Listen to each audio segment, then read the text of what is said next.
안녕하십니까. 외식경영 컨설팅TV 한영만입니다. 네, 이제 점점 봄이 다가오는 것 같습니다. 네, 외식 창업 메뉴 분석, 오늘은 굴입니다. 시작하도록 하겠습니다. 네, 굴. 식용종인 참굴을 말하며요, 굴조개라고도 얘기합니다. 과거 2000년부터 우리 식용을 했던 역사를 가지고 있는 그런 아이템이기도 합니다. 네, 굴에 대해서 그러면 우리가 좀 더 디테일하게 알아보면, 참굴은 다른 종류에 비해서 크기가 큰 편이고 양식의 경우 약 1년에서 한 7, 8cm 정도 이상 자란다고 합니다. 서식 온도는 20에서 25도 정도 되고요. 그 다음에 일반적으로 가을부터 겨울까지 발육이 왕성하게 일어난다고 하죠. 굴의 제철은 9월부터 12월입니다. 굴의 종류를 보게 되면 참굴, 바위굴, 그다음에 토굴 이렇게 나눠져 있는데요.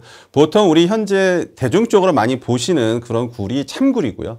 그다음에 바위굴, 벚굴이라고도 하죠. 그래서 하나의 말 이렇게 손바닥만 합니다. 그래서 외식 업체에 가면 한 마리에 2만 원 정도씩 받고 있더라고요. 근데 워낙에 커서 그걸 먹게 되면 아주 그다음부터는 굴에 대해서 다시 한번 생각해 볼 수 있는 기회가 되실 것 같습니다. 시간 되시면 드셔보시면 좋을 것 같아요. 네, 토굴은 일반적으로 이렇게 나와 있긴 한데요. 시중에서 그렇게 구할 수는 없고요. 각 지역에서만 일부 나오는 걸로 알고 있습니다. 네, 굴의 효능입니다. 굴의 효능은 잘 아시다시피 숙취, 피로 회복, 그다음에 피부 미용, 성인병 예방, 다이어트, 빈혈 개선과 예방, 성장 발육, 항암 효과, 이런 여러 가지 성분들이 있는데요.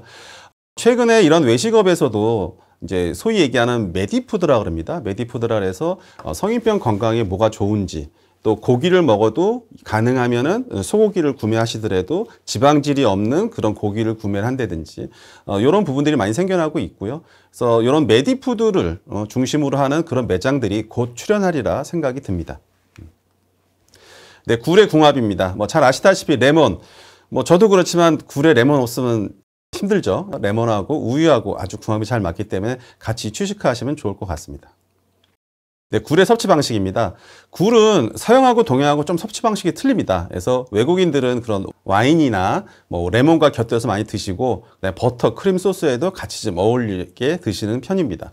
근데 동양 쪽으로 넘어오게 되면 우리나라 같은 거 마찬가지지만 굴 무침, 굴밥, 굴전, 굴탕 등 해서 아무래도 우리가 한식 기반으로 하는 그런 메뉴들에 많이 쓰고 있는 것 같아요. 굴 섭취 시 유의사항입니다. 굴은 다른 어류와 달리 특정 질병을 갖고 있거나 그러진 않습니다. 다만 노로바이러스나 마비성 폐류 독소가 있어서 이런 부분들만 조심하시면 큰 문제는 없을 것 같습니다. 굴 양식 역사입니다. 기원전 5세기부터 굴의 양식이 시작됐다고 보고요. 우리나라에서는 1454년 조선 단종 때 곡물용으로 양식이 처음 시작됐다고 합니다. 그래서 지금까지도 많이 양식이 이루어지고 있다고 보시면 될 것 같고요. 아주 오래된 그런 아이템이기도 합니다. 굴 양식의 종류입니다. 사실 이 부분은 저도 제가 양식을 해본 게 아니어서 깊이는 못 들어가겠는데요. 그래서 일단 국내 굴 양식의 대부분은 수화식으로 나온다라고 보시면 될 것 같고요.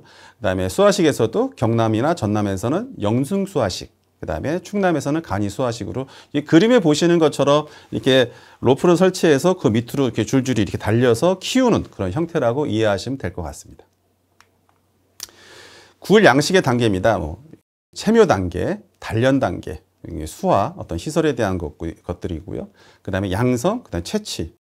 이런 단계를 거쳐서 양식이 이루어진다. 그래서 최소한 이 굴과 관련된 외식 사업을 하시는 분들은 일반 사람들은 사실은 여기까지 갈 필요는 없겠지만 최소한 이런 외식업을 함에 있어서 굴을 내가 팔고 있다라고 한다면 사장님들은 이 정도는 좀 알고 가시면 좋겠다 생각해서 언급을 하고 있는 겁니다.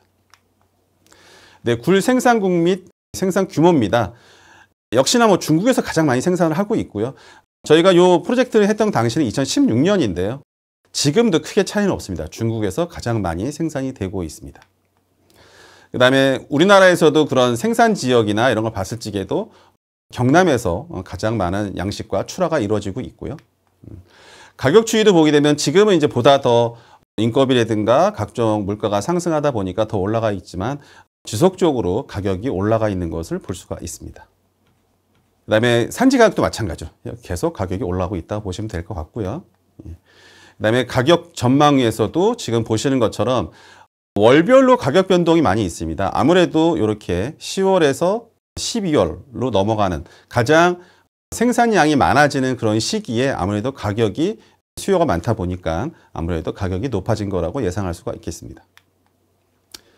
지금 말씀드린 것처럼 지금 온라인에서도 이렇게 우리가 빅데이터를 보게 되면은 10월 달, 12월 달에 가장 많은 관심도와 검색을 하는 걸 볼 수가 있습니다. 그래서 어떻게 보면 이런 그래프를 하나 보면서도 굴 아이템은 계절을 타는구나라는 걸 알 수가 있습니다. 우리가 삼계탕 같은 경우에도 7, 8월 달 초복, 중복, 말복 이럴 때처럼 그때 매출이 제일 많이 나옵니다. 그리고 뭐 겨울이나 그 외에는 좀 떨어지겠죠. 이런 것처럼 어떤 아이템이 갖고 있는 계절적인 특징들을 꼭 알고 가셔야 되고, 또 이런 아이템을 우리가 메인 메뉴로 집어넣을 수 있겠느냐.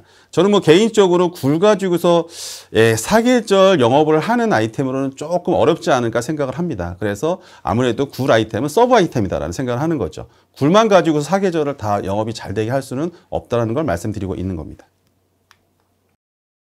네, 빅데이터 상에서도 뭐 계속 말씀드리지만 이렇게 긍정적인 단어가 뭐 바다, 김치, 뭐 집, 밥 이렇게 식으로 연관어들이 나오게 있고요. 그 다음에 긍정적인 단어로는 뭐 시원하다, 뭐 맛있다라는 게 있고, 뭐 부정적으로 나오는 단어들은 뭐 싫어하다 이런 내용들이 있습니다. 네, 이런 것들을 우리가 잘 분석을 하다 보면은 아무래도 온라인 마케팅 할 적에도 많이 도움이 되겠죠.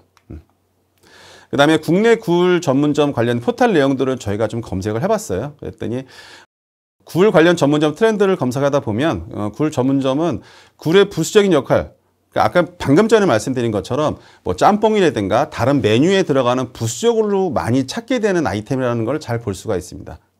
네, 지금까지 간단하게 말씀드린 것처럼 굴 너무나 건강에 좋고 뭐 신선하고 너무 좋죠. 근데 계절적인 한계가 있다는 걸 꼭 잊지 마시고요. 그 다음에 메인 아이템으로는 좀 부족함이 있다. 서브 아이템으로 가는 게 중요하다는 거고요. 그 다음에 이 굴 같은 경우에는 아무래도 해산물이다 보니까는 그래도 그런 특산지, 산지에 가서 드시는 경우가 되게 많이 있습니다. 그래서 산지나 아니면은 이거를 특화해서 좀 고급스러운 그런 일정식이나 아니면 그런 일식 전문점, 아니면 그런 한식이지만 굴을 가지고서 제대로 만들 수 있는 그런 전문점들이 더 각광을 받고 있다는 걸 꼭 기억하시기 바랍니다. 네, 마치겠습니다.